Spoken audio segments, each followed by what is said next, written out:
this exciting video where you once again join me in the wild landscape of Scotland. And for today's adventure, I'm continuing on exploring the old World War II airfield history here at RAF Tealing, an abandoned World War II airfield. When it's an area where the history's almost gone and deleted forever. And in the last couple of videos I've been exploring some of the cool old buildings and seeing what's left of the history, and this adventure today is no different. Today we're about to go and explore what I think is an old World War II air raid shelter. There is a building here which we'd be interested to see in, but I think it's actually getting used as a stable for the horses now. So we always come with the greatest respect to like landowners, building owners, and we're not going into those bits. It's the abandoned history that we love to see and the forgotten buildings and structures that lie within these wild lands. No way folks, check this out. Hidden within this piece of wild land. Literally the road I parked at and came in on is just around here, and when I was like walking around I went right up that way and had no idea that this was even here. And this is another air raid shelter from this forgotten World War II time period here in Scotland. This was such a big RAF aerodrome in this area. It was actually one of the main British RAF aerodromes or airfields in World War II. Now let's head on in here. Because we're near the main hub of the airfield, you can actually see this is the reason they would have had the air raid shelters in this position. And it's away to come on super heavy rain folks, so let's head on inside here. This is almost a perfect little building for this video. Wow. Yeah, in the last video we discovered that tons of these little buildings had been demolished and destroyed. So it's so cool to come on this adventure and document another one of these cool old buildings. You can see here the numbers is written on there. And that's actually the numbers because these are prefabricated air raid shelters of the time. Each one of these cement pieces will have a number on it, and that's the reason that they would build like that. It says 19 and then 18 I think that one is, but some people often make the mistake of thinking that was the year they were constructed. Look at this here, the wall's actually carved and bowing as they would say, and you can see the crack leading up through it. Whoa, that rain's starting to come on proper now. Like, let's head along and take a look at this. What must have been an emergency escape at the far end. Whoa, this is amazing folks. I can't even believe the history that I end up walking through. The ladder is gone from the end of here. No way, look, it's full of some classic electrical appliances right here. Whoa, look at this. Oh, look, an old lawnmower. Suffolk Punch. Classic bit of kit right there, folks. Look how corroded in the way it is right now. That is mad. And look at that, the old emergency escape hatch. With the rain coming in it. The wild land here that we stand within. It's just mind blowing to see history like this almost gone and forgotten. Waiting to be documented, folks. I'm going to get a couple of photographs of this place.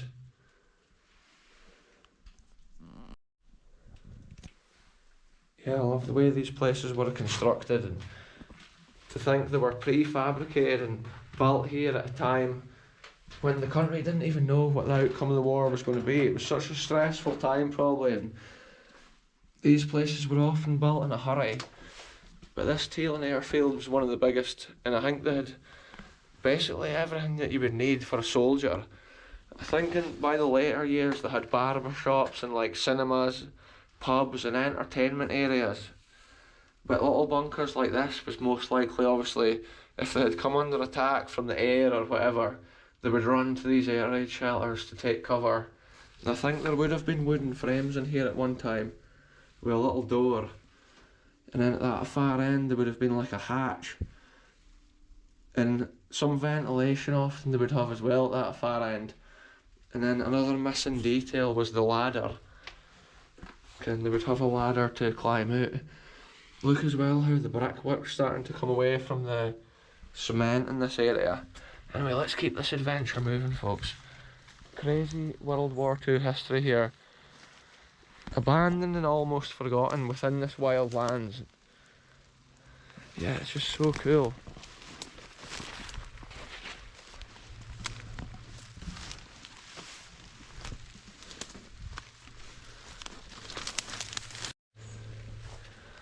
So check this out, folks. You can actually see here, we're at the top side now of this emergency escape. And just look at that. After these things were built here and assembled here, they would have covered them over with earth to disguise them and hide them. And that's how often, even this is so hard to see. Like when I had come into this site on the road, I had no idea this was even hiding in the bushes. But it is so super cool. Yeah, it seems to be all the ones I've seen are this prefabricated structure, whereas some other airfields I've been at, you do get other ones which is like a poured cement, like higher strength air raid shelter almost. Yeah, I'm heading back down now. Out of that, we're kind of back to the main hub of the World War II airfield that we did explore previously on a video. Me and the channel DJ were down here having a walk about, and I'll link those videos at the end of this one. Look, there's an old pole which must have been like a gate post or whatever for the airfield. Check it out, folks. World War II massive gate post, and look how it's been constructed with the metal through it. Yeah, this is incredible. I've just been blown away by what we've seen today, folks, and it's been so special I could share it. This has just been a short wee video, unlike the last one where we explored so much. It's cool often to have these shorter videos as well, exploring the World War II history. And as it is now, the rain's come on super heavy, so I just got that all recorded within time, or else it would have been too late. When I first got here, it was proper like frozen solid underfoot. So now to see it raining, it's obviously getting milder, starting to warm up. And yeah, there's actually an old RAF house within those trees there, which would have been built for a person stationed here at the airfield back in the war. Maybe like a bit of a gatekeeper kind of person or whatever. So check this out, folks. Last time I was at this site, I never actually looked at this building here. And I believe this is an old, like, either an electrical substation or a generator shed, which would have been to do with the World War II time period here. I just need to get through these bushes to document the history, folks. What do we have in here? This is crazy. Wow. I'm so intrigued often to see what history remains. Yeah, that's what it's been, folks. Look at this. I'll get the torch on for this. Look at that. There's been the old three-phase electrical wires going into there. And look at that there. There's been bulbs and stuff, maybe for different systems and circuits. And yeah, there's been some mad conduits here and stuff. The big thick wires leading up from the ground there. No way, look at this as well. This is interesting, folks. Just think about that history right there. I believe that's like World War II electrical pieces there. And then look at this in the corner. Check out the way those wires come up. Wow. All through the ground, through those pipes. And that's similar to the pipes that we saw within the structures on the last video. I saw pipes through like that, and now I'm thinking that must have been where at one time they ran the wires and cables into these sites. Originally I was thinking it was like drainage or for draining water. Check it out, the light fence is still up there. And it's the proper World War II cables. Check that out, folks, the red and black cable with the little ceramic fitting. That shows that we're dealing with a World War II site here. Similar to the wire fittings that we saw in the air traffic control tower at this site a few weeks ago. Wow, what a cool little building that's been, folks. Sometimes they had a generator in here as well. Then sometimes they would have a generator and electrical building, but I'm not really seeing evidence of that. Look at the original World War II RAF green paint right there as well on the door. Yeah, what a crazy wee adventure this has been, folks. It's just so cool to share little places like this with the world, document them before they're gone and forgotten forever. And just look at this, how the tree branch has actually grown around the side of the building right there. That is absolutely insane. Yeah, I was thinking it may have had a generator in because there's pipes coming out the wall, and sometimes that was for a fuel supply. But I'm really not sure with this site, folks. Right, folks, that's me just about back at my car. It's super rainy now, and I don't know if it comes out on the camera. At this far side, there's actually like a double rainbow in the sky. That's the kind of paradise lands that we just love exploring.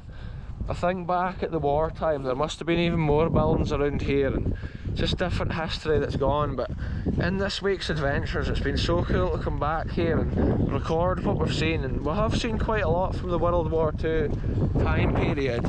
Look, this rainbow here is getting more vivid. Yeah, in this adventure it was cool to see that wee substation there, the wee, maybe not a substation, but the kind of power room that they must have been bringing electronics into this place in. And then it was also so cool to see that air raid shelter, similar to the one we saw in the last adventure, but it's been so cool to document them in case they do get knocked down or taken away with some of this modern redevelopment of the land. And then look at this, we're blessed with a beautiful rainbow in the background. For the ending of this video, folks, I'm going to end this one here. Thanks very much for watching, and I'll be back soon with the next adventure, wherever I end up going, into this wild lands of Scotland.